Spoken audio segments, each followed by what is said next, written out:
అయోధ్యలో రామాలయానికి ఒక అమూల్యమైనటువంటి కానుకను పంపించాడు కర్ణాటకలోని ఓ భక్తుడు. ఆ శ్రీరామచంద్రమూర్తికి 7 అడుగుల 10 అంగుళాల పొడవైనటువంటి ఒక అద్భుతమైనటువంటి విగ్రహాన్ని, బంగారు పూతతో తయారు చేసినటువంటి విగ్రహాన్ని పంపించాడు.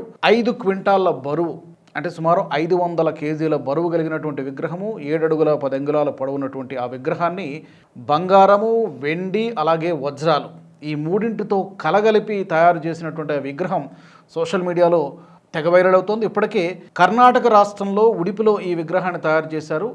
ఇప్పటికే దాన్ని బహుకరించడం కోసం అయోధ్యలో రామాలయాన్ని చేరుకుంది కూడా.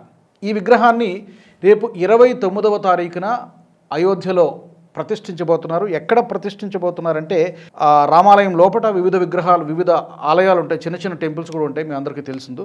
సంత్ తులసీదాస్ ఆలయం వద్ద ఈ భక్తుడు కానుకగా ఇచ్చినటువంటి ఈ అమూల్యమైనటువంటి కానుకను, ఈ యొక్క విగ్రహాన్ని అక్కడ ప్రతిష్ఠించబోతున్నారు. అంటే వజ్ర వైఢూర్యాలు పొదిగినటువంటి విగ్రహం అంటారు, చూసారు కదా, అలా ధగధగ మెరిసిపోతోంది ఆ విగ్రహం. సుమారుగా దీని విలువ ఎంత ఉంటుంది అనుకుంటున్నారంటే 30 కోట్ల రూపాయలు విలువ చేస్తుంది ఈ విగ్రహాన్ని. చాలా సమయం పట్టింది దీన్ని తయారు చేయడానికి.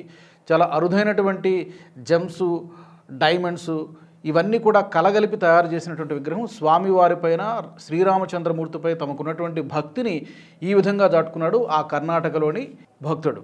భక్తిని ఒక్కొక్కరు ఒక్కొక్క పద్ధతిలో చూపిస్తూ ఉంటారు. అయితే ఇక్కడ డబ్బు ముఖ్యం కాదు, 30 కోట్ల రూపాయల లేకపోతే 3 లక్షల రూపాయలు అనేటువంటిది ముఖ్యం కాదు. కానీ తన యొక్క భక్తిని తనదైనటువంటి పద్ధతిలో చూపించుకున్నాడు. అండ్ దీన్ని తయారు చేసినటువంటి పద్ధతి కూడా సాంప్రదాయ శిల్పకళా పద్ధతులు, అలాగే వేద సూత్రాల ఆధారంగా దీన్ని తయారు చేసి స్వామివారికి బహుకరిస్తున్నట్టుగా ఆ భక్తుడు చెబుతున్నాడు. మీరు కూడా ఆ వీడియో క్లిప్ను కూడా మీకు ఈ యొక్క దీంట్లో నేను ఇస్తున్నాను, అటాచ్ చేస్తున్నాను. తప్పకుండా మీరు కూడా చూసి ధరించవచ్చు.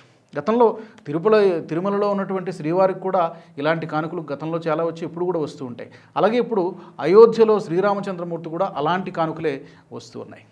ఈ వీడియో మీకు నచ్చినట్టయితే లైక్ చేయండి, 10 మందికి షేర్ చేయండి. అలాగే కామెంట్ల రూపంలో మీ అభిప్రాయాలను మాతో పంచుకోండి. Nationalist hub group of channels ను సబ్స్క్రైబ్ చేసుకుని తెలుగునాట జాతీయవాద జర్నలిజాన్ని ప్రోత్సహించండి. ఈ వీడియో కింద ఉన్న బెల్ ఐకాన్ పై క్లిక్ చేయడం మర్చిపోవద్దు.